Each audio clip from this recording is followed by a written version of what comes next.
and this is the fourth lab report for Physics 2211. So to introduce, the purpose of this lab is to analyze the motion of a mass oscillating on a vertical spring to further comprehend the energy principle. And the results will show that the computational model and the tracker data representing the changing position along the x-axis will demonstrate that the mass is indeed oscillating.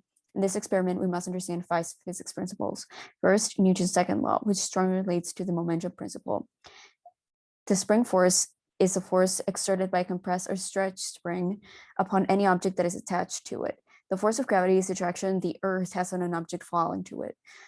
And the energy principle is used to calculate the change in total energy at any point by summing the individual changes in energy, including the kinetic energy of the mass, the gravitational potential energy, and spring potential energy. The equations I used throughout the lab were the velocity update formula, the position update formula, spring force, force of gravity, kinetic energy, gravitational potential energy, spring potential energy, and the energy principle. Keep in mind, the system in this experiment is the mass of spring in the Earth, meaning that the total work on the system is 0. So delta E is also equal to 0. These figures show how gravity points downwards, pulling the mass close to the Earth. On the other hand, the spring force is parallel to the orientation of the spring. This means that its direction can be either up or down depending on whether the spring is compressed or stretched. Moving on to the actual experiment.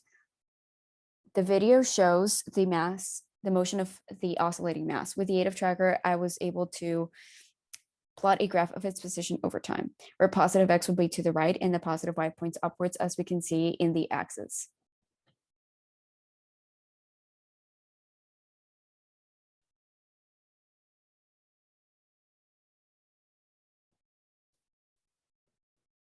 If we move on to the actual code, we can first see the first bit of my code, which indicates the mass, which is 0.402 kilograms.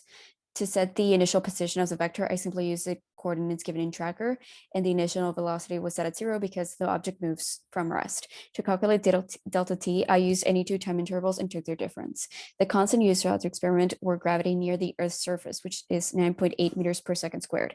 The spring constant was calculated using the formula, and the time period was taken from the data from tracker. So I took the third time period from the y graph and then divided it by 3 to give t equals 1.551 seconds. And then to get the spring constant, I used the formula on the right. For the relaxed length, I used the spring constant that I had obtained earlier and simply applied the formula again on the right. The following part shows how I calculated L for each step. L hat and S, which presents the spring length minus the relaxed spring length. Then I calculated the kinetic energy, gravitational potential energy, and spring potential energy using the equation stated in the introduction. To calculate the position of the ball and changes in all energies iteratively, I use the following code. So we can see the vector form for the force of gravity, the spring force, the net force, the velocity update formula, the position update formula, the kinetic energy, both potential energies, which is gravity and spring, and the energy principle. So moving on to the results, the graph shows the different changes in energy versus time in a graph. We can see that the spring potential energy and the spring gravitational energy are opposite to each other after demonstrating that the oscillation was in fact happening. We can also see the oscillation in kinetic energy caused by the change in velocity. And we can see that the change in energy over the course of time is a flat line, indicating that delta E is 0 throughout the entire motion.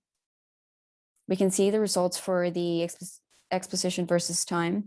The red line would be the data from tracker, and the blue line is the data from the model. The motion of the exposition shows that they are slightly close. However, they are not equal. This could be because the y data from tracker used to calculate the spring constant, because we first used it to calculate the time period, then that was used to calculate the spring constant, does not line up necessarily with that of the x data.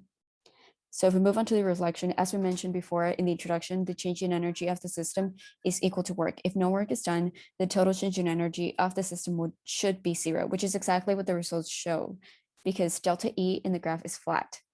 To calculate the time period for the x data, we do the same as we did for the y data. The time period for the exposition would be 1.361 seconds, whereas for the y data, we obtained 1.551 seconds. This is a great difference, meaning that the results would vary significantly because we use time period to calculate the spring constant, so the results would obviously change. To get a more accurate oscillation time period, we could use the average for the time period using both X and Y data. Another solution would be to create separate spring constants, one for X and one for Y data, and use vectors to calculate more accurately the oscillating motion of the mass. However, I did use the base code, and the latter would require greater skill of Python and more advanced understanding of physics principles and vector form.